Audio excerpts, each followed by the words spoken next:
दोस्तों, हमारे देश में रोटी, कपड़ा और मकान को बेसिक नीड माना जाता है और एक आम इंसान का जीवन इन तीनों ज़रूरतों को पूरा करने में निकल जाता है।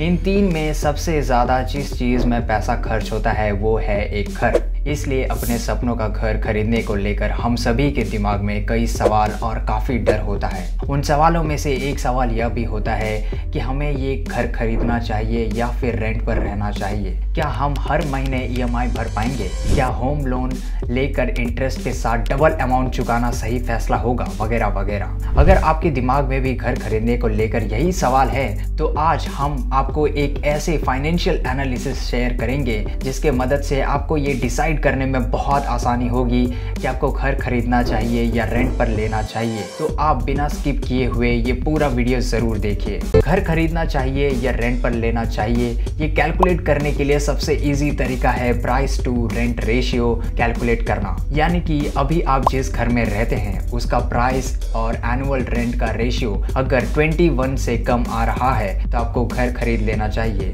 वहीं अगर ये रेशियो 21 से ज़्यादा आ रहा है तो आपको रेंट पर ही रहना चाहिए। फॉर एग्जाम्पल, आप जिस घर में रहते हैं आपको वैसा ही घर खरीदना है और उस घर की कीमत है 50 लाख रुपए। आप उस घर में रहने के लिए आप हर महीने 15,000 रुपए रेंट पे करते हैं तो आपको प्राइस टू रेंट रेशियो होगा 50 लाख अपॉन 15,000 जो आपका रूम रेंट है इंटू 12 महीने और इसका PR रेशियो हुआ 28। ऐसे में आपको रेंट पर ही रहना चाहिए। वहीं अगर 50 लाख के घर का मंथली रेंट 20,000 और पूरे साल भर में 2,40,000 रुपए हैं तो आपका प्राइस टू रेंट रेशियो हुआ 20.83। तो आप घर खरीद सकते हैं। चलिए अब हम बाय वर्सेस रेंट की और ज्यादा डिटेल कैलकुलेशन वाली मेथड समझते हैं। तो सबसे पहले घर खरीदने की कैलकुलेशन समझते हैं। मान लीजिए आपने एक ऐसा घर खरीदा जिसकी कीमत 50 लाख रुपए है। 10 लाख रुपए डाउन पेमेंट देकर आपने 40 लाख रुपए का लोन करवा लिया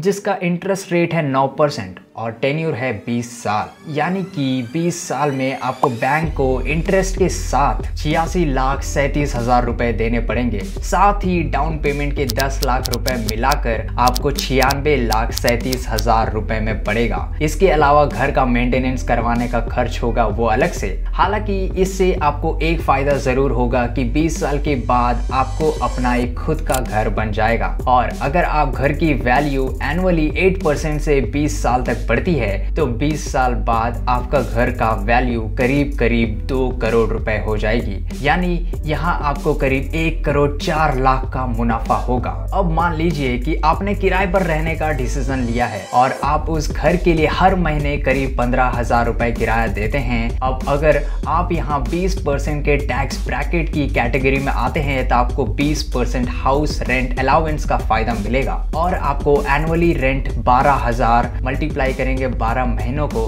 तो आपको मिलेगा 1,44,000 रुपए होंगे। अगर ये किराया 8% सालाना के दर से भी बढ़ता है तो आपको 20 साल में करीब 66 लाख रुपए किराए में देंगे। वहीं घर का डाउन पेमेंट के लिए जमा किए गए 10 लाख रुपए अगर आप इन्वेस्ट करते हैं और एनुअली एवरेज 8% के इंटरेस्ट पाते हैं तो 20 साल में आपको 10 लाख रुपए करीब 46,60,000 रुपए हो जाएंगे। वहीं जहां आप 36,000 रुपए महीने के EMI देने वाले थे वहीं 12,000 रेंट देंगे तो बचे हुए पैसे 24,000 अगर आप हर महीने इन्वेस्ट करते हैं तो आपको उसे तगड़ा मुनाफा कमा सकते हैं। और अगर आपको इस इन्वेस्टमेंट पर 8% रिटर्न मिला तो 20 साल में आपके इन्वेस्ट किए हुए 57,60,000 रुपए करीब 1 करोड़ 40 लाख हो जाएगा। तो इस तरह 20 साल में आप टोटल 1.87 करोड़ रुपए कमा लेंगे जिसमें से 66 लाख रुपए किराए के निकाल देंगे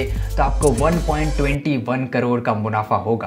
दोस्तों, अब यहाँ घर खरीदने वक्त कुछ ध्यान देने वाली बातें डिस्कस कर लेते हैं। नंबर 1, कई बार घर की वैल्यू शुरुआत में कई गुना बढ़ जाती है लेकिन फिर जैसे जैसे प्रॉपर्टी पुराना होता जाता है उसकी वैल्यू भी कम हो जाती है। ऐसे में आपको ये देखना होगा कि आप ऐसी जगह घर खरीदे जहाँ फ्यूचर में डेवलपमेंट होता रहे और आसपास के इलाके में घर की जरूरत भी बढ़ती रहे ताकि घर की वैल्यू भी बढ़ते रहे। नंबर 2, अगर आप मंथली इन्वेस्टमेंट के साथ कुछ एक्स्ट्रा पैसा पैसा भी पे करते हैं तो ग्रेजुअली आपकी लोन की इंटरेस्ट अमाउंट कम होती चली जाएगी।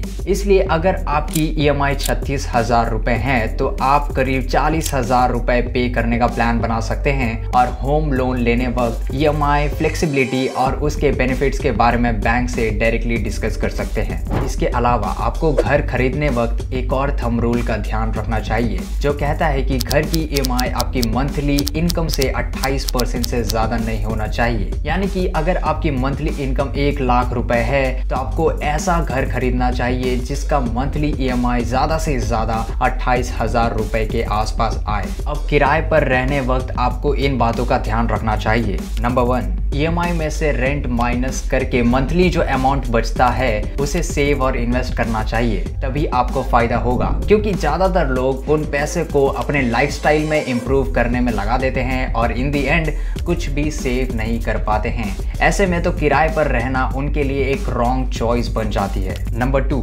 सही इन्वेस्टमेंट के बारे में सीखना चाहिए। यहाँ हमने एवरेज 8% इंटरेस्ट कैलकुलेट किया है, लेकिन एक सही निवेशक 11 से 13% इंटरेस्ट तक भी कमा सकता है। लेकिन हाँ, आपको सेफ एंड सिक्योर इन्वेस्टमेंट ही करना चाहिए। तो दोस्तों, उम्मीद करते हैं कि इस वीडियो से आपको घर खरीदना और घर रेंट पर लेना दोनों ऑप्शंस की कैलकुलेशन पता चल चुकी होगी। फिर भी अगर आपके पास कोई भी और सवाल है आप कमेंट बॉक्स में पूछ सकते हैं। और हाँ, वीडियो पसंद आए तो जल्दी से इसे लाइक और शेयर कर दीजिए और ऐसे ही इंफॉर्मेटिव वीडियोस देखते रहने के लिए हमारे चैनल को सब्सक्राइब करें और नोटिफिकेशन बेल जरूर प्रेस कर दीजिएगा। Thank you very much.